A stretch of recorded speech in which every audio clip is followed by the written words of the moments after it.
வணக்கம். நம்ம நாட்டில் பத்திரிகை சுதந்திரம் எப்படி இருக்கு அப்படிங்கிறதுக்கு நிறைய கருத்துக்கள் வலம் வந்துக்கிட்டு இருக்கு. நிறைய பேர் நிறைய விஷயமா நிறைய விதமாக சொல்கிறாங்க. நல்லா துணிவோடு இருக்காங்க, அப்படி இப்படிலாம் நிறைய சொல்கிறாங்க. தேசிய அளவுலையும் அப்பப்போ அது பேசு பொருளாக இருக்குங்கிறது நம்ம பார்த்துக்கிட்டு தான் இருக்கோம்.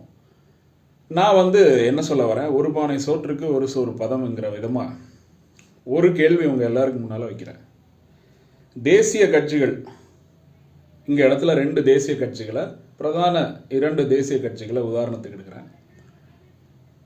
இவங்க இதற்கு முன்பாக தேர்தல்களில் பாலியல் வன்புணர்வு குற்றம் சாட்டப்பட்ட நபர்களை நிறுத்தியிருக்காங்க.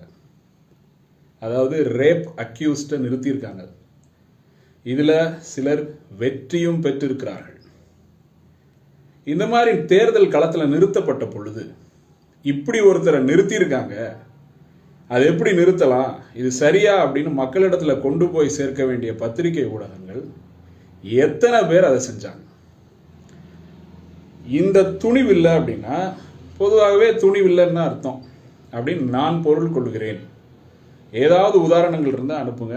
பிரதான ஊடகங்கள் எங்கேயுமே ஒரு தேர்தலில் நிற்கக்கூடிய ஒரு வேட்பாளர் மீது பாலியல் வன்புணர்வு வழக்கு இருந்தால், அவர் மீது பாலியல் வன்புணர்வு வழக்கு இருக்குன்னு அவரே வேட்புமனு தாக்கல் செஞ்சிருந்தாலும் பத்திரிகைகள், செய்தி ஊடகங்கள் பேசுகிறது இல்லை.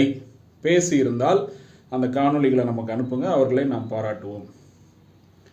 ரொம்ப நன்றி. இந்த தகவலை கொண்டு சேர்க்கணும்னு நினச்சேன். நன்றி, வணக்கம்.